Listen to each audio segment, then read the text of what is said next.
ये जो बच्चा है मोहम्मद और वल्द अलीमुद्दीन, ये हमारे भाई खलीलुद्दीन साहब के पोते हैं और भाई साहब अमीना भाई के भाई हैं, अमीना भाई मरहूम के।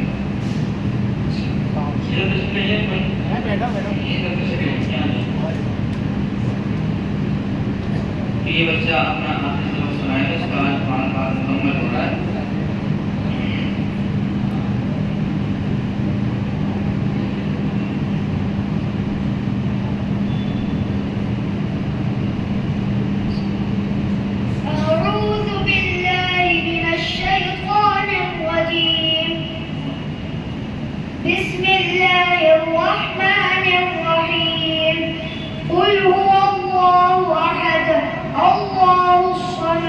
لم يلد ولم يولد ولم يكن له كفوا أحد.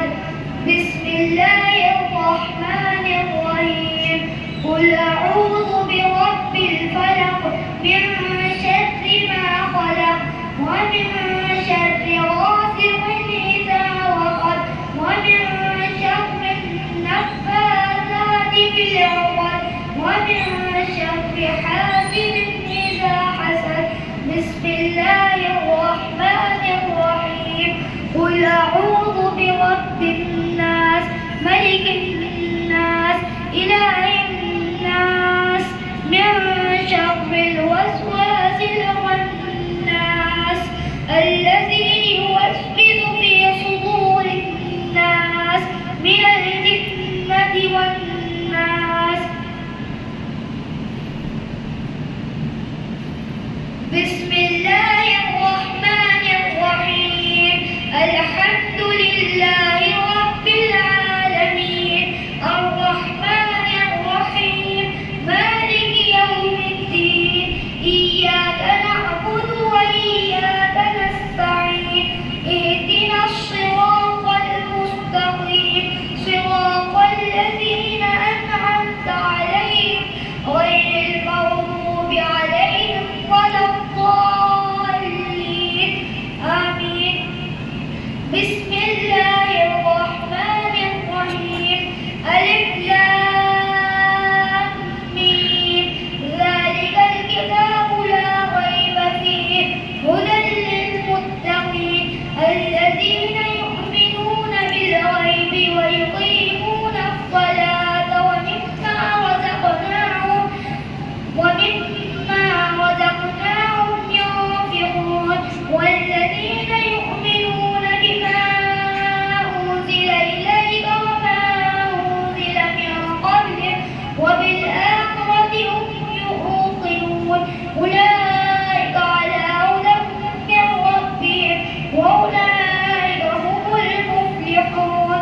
صدق الله العظيم. اللهم آنس وحشتي في قبري. اللهم ارحمني بالقرآن العظيم واجعله لي إماما ونورا وهدى ورحمة. اللهم ذكرني منه ما نسيت وعلمني منه ما جهلت وارزقني تلاوته آناء الليل وآناء النهار واجعله لي حجة يا رب العالمين. آمين.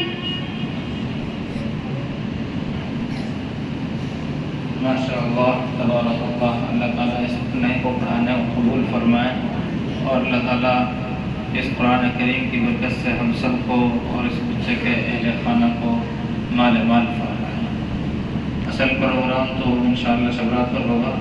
एक मुख्तसर सी दुआ फरमाना है। अल्हम्दुलिल्लाहि रब्बिल आलमीन। अल्लाहुम्मा सल्लि अला मुहम्मद व अला आलि मुहम्मद कमा सल्लैता अला इब्राहीम व अला आलि इब्राहीम इन्नका हमीदुम मजीद। अल्लाहुम्मा बारिक अला मुहम्मद व अला आलि मुहम्मद कमा बारकता अला इब्राहीम व अला आलि इब्राहीम इन्नका हमीदुम मजीद। या अल्लाह हमारे गुनाहों को माफ़ फरमा। या अल्लाह हमारे खताओं से दरगुजर फरमा। या अल्लाह हमारे साथ रहम का, करम का, फज़ल का, अफ़्व का, عافیت کا سلامتی کا معاملہ فرما۔ الہ العالمین ہم سب کی اور امت مسلمہ کی جان کی، مال کی، ایمان کی، عزت کی، آبرو کی پوری پوری حفاظت فرما۔ یا اللہ قرآن کریم کے ساتھ صحیح تعلق نصیب فرما، قرآن کریم کے حقوق کو ادا کرنے کی توفیق عطا فرما، تمام مکاتب کی، تمام مدارس کی، تمام مراکز کی، تمام خانقاہوں کی یا اللہ پوری پوری حفاظت فرما۔ یا اللہ قرآن کریم کو پڑھنا ہم سب کے لیے آسان فرما، ہماری زبان پر جاری فرما، ہمارے دلوں میں پیوست فرما، قرآن کریم کے ساتھ صحیح تعلق اور محبت نصیب فرما۔ یا اللہ پڑھنے والوں کو، کھانے والوں کو، سب کو یا اللہ ہمت عطا فرما، توفیق عطا فرما، اور یا اللہ آخری لمحے تک قرآن کریم کی خدمت کرنے کی توفیق عطا فرما۔ الہ العالمین اس مدرسے میں جو بچے پڑھتے ہیں یا اللہ کامیاب فرما، جو لوگ پڑھاتے ہیں اساتذہ کو کامیاب فرما، جو لوگ تعاون کرتے ہیں معاونین یا اللہ ان کو کامیاب فرما۔ یا اللہ جو لوگ محبت کی نگاہ سے دیکھتے ہیں، تعاون کرتے ہیں، جو موجود بھی نہیں ہیں یا اللہ ان سب کی یا اللہ پوری پوری حفاظت فرما، سب کے لیے حلال پاک کی برکت والا رزق مقدر فرما، جب تک زندہ رکھے اللہ کے ایمان پر، اسلام پر قائم فرما، جب اس دنیا جانے وقت ہے تو ایمان کے ساتھ رخصت فرما۔ ربنا آتنا فی الدنیا حسنۃ وفی الآخرۃ حسنۃ وقنا عذاب النار۔ ربنا تقبل منا انك انت السميع العليم وتب علينا انك انت التواب الرحيم وصلى الله على النبي الكريم برحمتك يا ارحم الراحمين۔ جزاكم الله